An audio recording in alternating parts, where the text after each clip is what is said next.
So when it comes to the 4 R's of healing the gut, the first R is to remove. Everyone say remove. Remove. Remove the bad bacteria. Remove the interference. Remove the stresses. So yes, you can all clean up your nutrition and do all the things that Dr. Stan talked about, and your body has the potential to heal. But how many of you have been living like the standard American diet for a long time? Yeah, who's ever had gluten before? Who eats bad sugar sometimes? Who's had artificial sweeteners sometimes?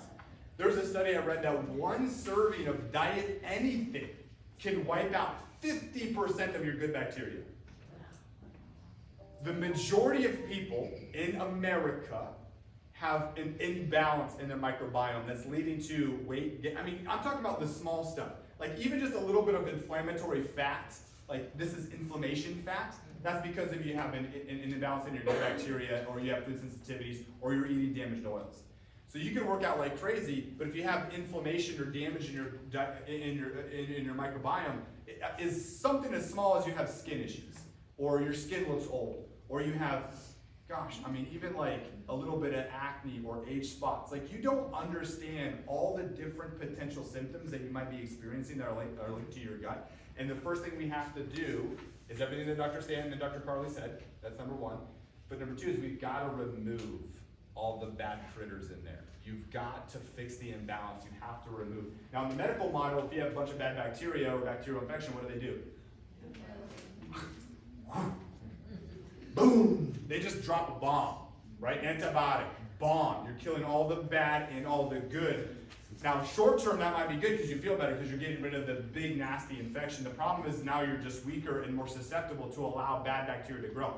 Every single one of you, if you've ever had an antibiotic, you have a massive disruption in your microbiome. I don't care if it was 50 years ago when you were a kid, you got it. The number one most overprescribed medication is antibiotics. And most things you get recommended for an antibiotic are viral. Like, who's ever heard of like antibiotics for ear infections? Yep. Yes? Yep, that's what they give, especially to kids. 85% of all ear infections are viral. And what does an antibiotic do for a virus? Besides kill your good bacteria and leave you susceptible to bad critters to grow. So if you've ever had an antibiotic or sugar or anything, I mean, you've got to make sure you're removing the bad bacteria. Not to mention yeast overgrowth or parasites. I tried to do a quick search on like how many of the what percentage of the population have like parasites. It's like it was like 25%. Crazy. I have some crazy stories on, well, I won't get into it because it's kind of gross. I had a patient who like shared some really interesting things and how she's been trying to detox, and she got adjusted, and she went home and like passed like 25 different like parasite ones. Now, what's crazy though is she'd been doing a lot of protocols, like stuff that we talked about, to try to force out the bad bacteria and the parasites or whatever. But she was doing all that stuff, but the one essential that she was missing was her nerve system communicating with her gut. So she came in because she had back issues. She was referred in, like a good patient would refer someone in, right? Who has back issues instead of getting drugs coming into your CS. So when we found these subluxations, we found some issues like obviously the nerve system that were related to her gut function. So when she got adjusted, not only did her back pain go away, but when she came back the next day, it was like she was like trying to like go through the story about how gross it was to have all these parasites come out of her. Okay, so let's make sure we're weakening the parasites so the body can overcome. Okay, now this is not an antibiotic. This is going to be specifically things that are safe for good bacteria, but bad for bad bacteria and bad for bad yeast, funguses, and parasites. So it's berberine, oregano, clove, and they safely terminate these unwanted toxins, but it's preserving the bad bacteria. Okay? So we gotta remove.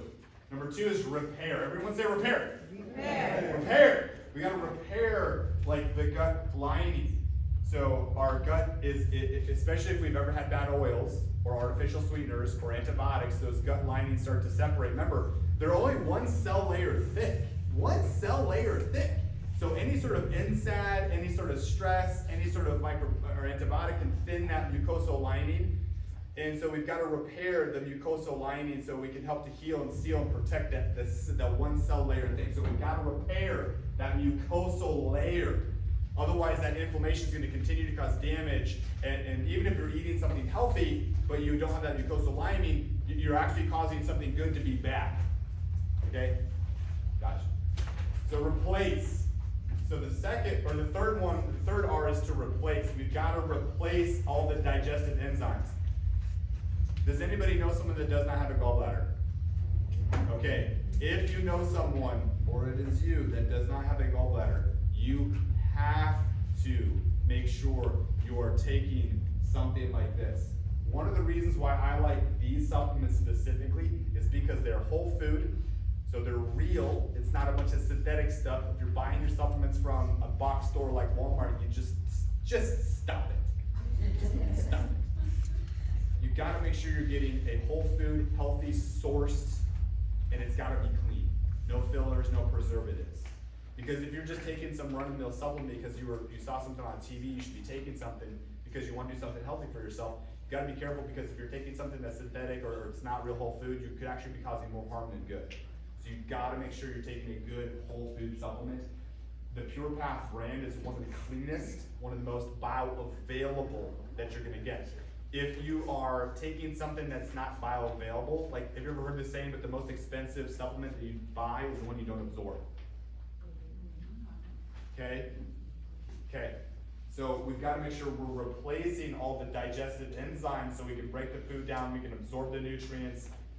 So breaking down carbohydrates, proteins, fat, dairy, gluten, fiber. Again, we got to make sure we're able to have that. So if you have a gallbladder or even like liver issues, you got to make sure you're giving this supplement specifically.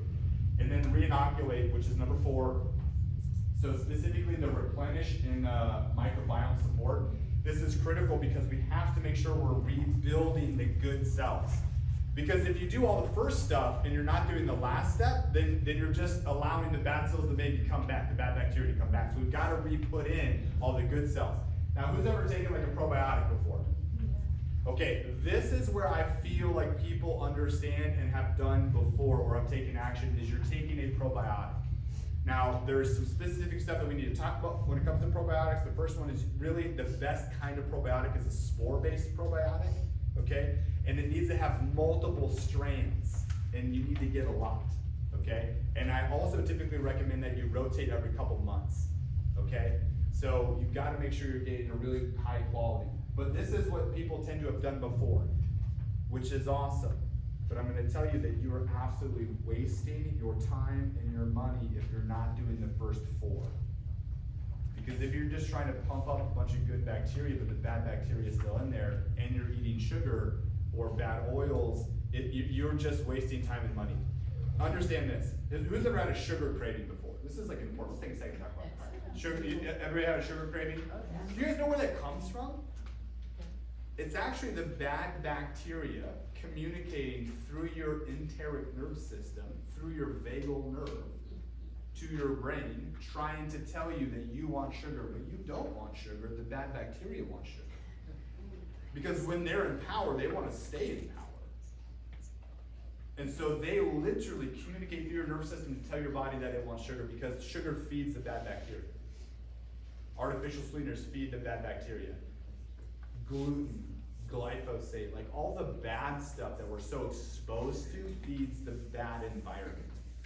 Okay, that's why we get cravings like that. But who's ever done like a really good nutrition protocol, like I'm talking like real serious, and like their sugar cravings went away? Well, it's because the good bacteria started to win. And they weren't wanting the crap because they want the good. They want the prebiotics. They want the stuff that feeds the good bacteria. So we got to make sure that we're getting in an environment that's going to support the good guys, because all those cravings will go away. It is amazing how easily it is to avoid the bad stuff in the sugar when the good bacteria is winning. Okay? So again, the 4 R's. Remove. One more time. Remove. Repair. Replace. Reinoculate. Good job. Well done. Okay, so this is the specific bundle that we have created. This is the digestive protocol. So if you have any symptoms that are related to all the stuff we talked about, whether it's autoimmune issues, skin issues, gut imbalances, food cravings, weight loss resistance, headaches. I mean, I'm talking about even like chronic joint pain. So many patients that they come in, they get amazing correction, but like, oh, it still kind of hurts. That is because your body is inflamed. And we've got to get the inflammation out of there.